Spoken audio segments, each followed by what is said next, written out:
2 கிச்சன்ல என்ன பண்ணிட்டு இருக்க? உருளைக்கிழங்கு இருக்குப்பா. அடிக்கிற வெயிலுக்கு உருளைக்கிழங்கு தயிர் சாதம் சாப்பிட்டா அப்படி இருக்கும். நல்லா இருக்கும் தான். ஆனா உனக்கு உருளைக்கிழங்கு செய்ய தெரியுமா? சமைக்க தெரியுமாவா?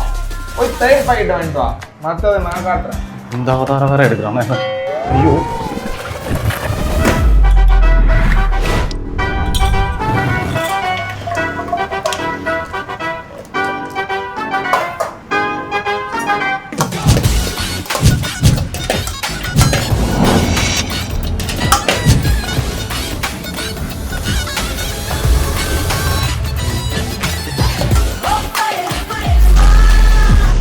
பக்கத்து வீட்டுல ஏதோ ஃபயர் ஆக்சிடென்ட் போல அருகிற என்னடா பண்ணி வச்சிருக்க?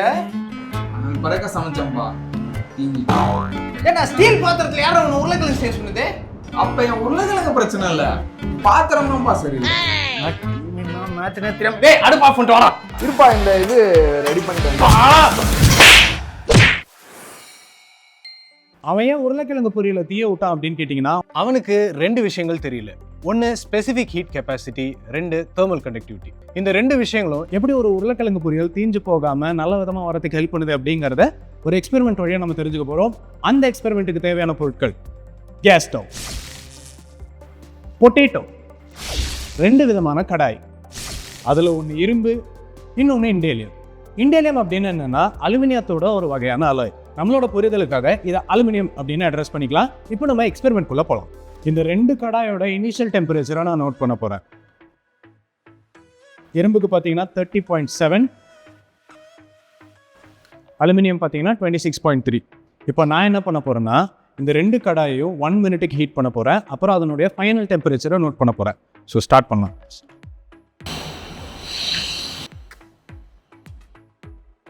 டைமர் ஸ்டார்ட் பண்ணிக்கோங்க.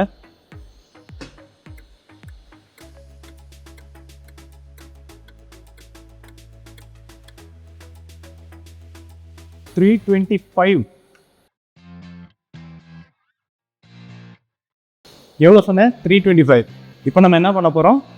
இந்த அலுமினியம் கடாயை வச்சு ஸ்டார்ட் பண்ண போகிறோம். டைமர் ஸ்டார்ட் பண்ணிக்கோங்க.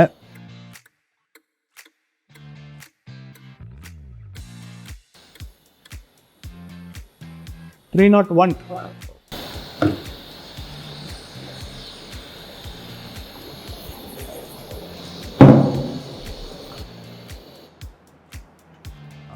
இந்த டெம்பரேச்சர் டிஃபரன்ஸ்க்கு காரணம் ஸ்பெசிஃபிக் ஹீட் கெப்பாசிட்டி.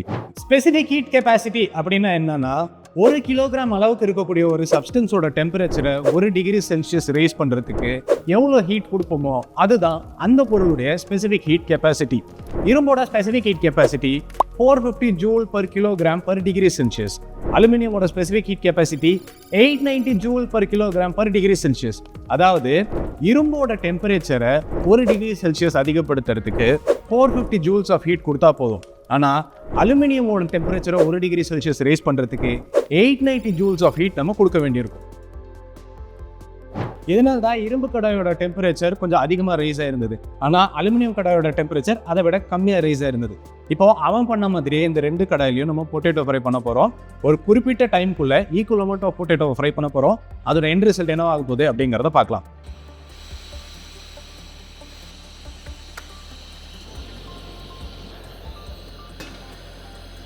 ரெண்டு ஸ்பூன் எண்ணெய் மட்டும் விட்டுக்கிறேன்.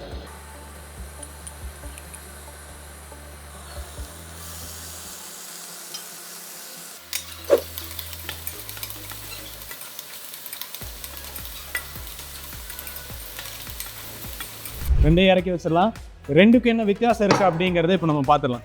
ஆஸ் யூ கேன் சி, இரும்பு கடாயில் சமைச்ச பொட்டேட்டோ பார்த்தீங்கன்னா லைட்டாக கருகி இருக்குது. ஆனால் அலுமினியம் கடாயில் சமைச்ச பொட்டேட்டோ ஓரளவுக்கு ஈவனாக குக் ஆயிருக்கு.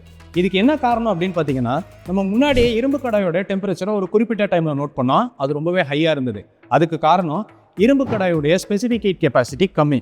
இதுவே அலுமினியமுக்கு வந்தோம் அப்படின்னா அதனுடைய ஸ்பெசிஃபிக் ஹீட் கெப்பாசிட்டி கொஞ்சம் அதிகம். அதனால தான் இரும்பை விட அதனுடைய டெம்பரேச்சர் கம்மியாக இருந்தது. ஸோ டெம்பரேச்சர் ஒரு மேஜர் ரோல் அப்படிங்கிறதுனால தான் இதில் போட்ட பொட்டேட்டோ இதை விட லைட்டாக கருகி இருக்குது. ரெண்டாவது, தெர்மல் கண்டக்டிவிட்டி. அதாவது ஒரு பொருளில் ஒரு இடத்துல இருந்து இன்னொரு இடத்துக்கு எவ்வளோ வேகமாக ஹீட்டு டிரான்ஸ்ஃபர் ஆகுதோ அதை தான் தெர்மல் கண்டக்டிவிட்டி அப்படின்னு சொல்லுவோம். இரும்போட தெர்மல் கண்டக்டிவிட்டி பார்த்தீங்கன்னா 80 watt per metre per kelvin. இதுவே அலுமினியமோட தெர்மல் கண்டக்டிவிட்டி பார்த்தீங்கன்னா 150 watt per metre per kelvin.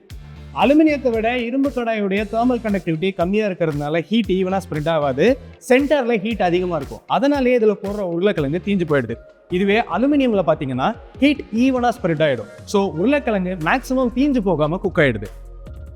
அது மட்டும் இல்லாமல் இரும்பு கடாயில் ஹீட் அன்ஈவனாக கண்டக்ட் ஆகும்.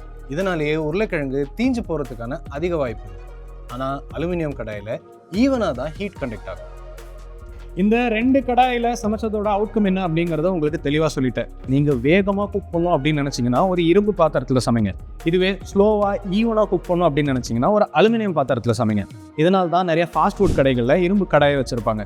இதுவே பிரியாணி மாதிரியான ஸ்லோவாக குக் பண்ணக்கூடிய ஃபுட் ஐட்டம்ஸை அலுமினியம் பாத்திரத்தில் சமைப்பாங்க. சரி, நம்ம ஆரம்ப கதைக்கு வருவோம். ஏன் ஸ்டெயின்லெஸ் ஸ்டீல் கடாயில் ப்ரிப்பேர் பண்ண அந்த பொட்டேட்டோ ஃப்ரை கொடூரமாக தீஞ்சு போச்சு அப்படின்னு பார்த்தீங்கன்னா, ஸ்டெயின்லெஸ் ஸ்டீலுடைய ஸ்பெசிஃபிக் ஹீட் கெப்பாசிட்டி இரும்பு அளவுக்கு ஆல்மோஸ்ட் ஈக்குவலாக தான் இருக்கும். ஆனால் அதனுடைய தேர்மல் கண்டக்டிவிட்டி பார்த்தீங்கன்னா இரும்பை விட ரொம்பவே கம்மியாக இருக்கும். ஸோ ஒரு ஸ்டெயின்லெஸ் ஸ்டீல் பாத்திரத்தை நம்ம ஹீட் பண்ணும்போது எங்கே ஹீட் பண்ணுறோமோ அந்த இடத்துல டெம்பரேச்சர் அதிகமாக இருக்கும், ஆனால் மற்ற இடங்களில் டெம்பரேச்சர் கம்மியாக இருக்கும். இதனால தான் அதில் ப்ரிப்பேர் பண்ண பொட்டேட்டோ ஃப்ரை கொடூரமாக தீஞ்சு போச்சு. ஸோ இவ்வளோ நேரம் நான் சொன்னதை வச்சு எந்த பாத்திரத்தில் சமைக்கலாம் அப்படிங்கிறத நீங்கள் எங்களுக்கு காமெண்ட்ஸில் சொல்லுங்கள். இதே மாதிரி வேறொரு வீடியோவில் சந்திக்கிறேன். Until then, this is Rakesh signing off.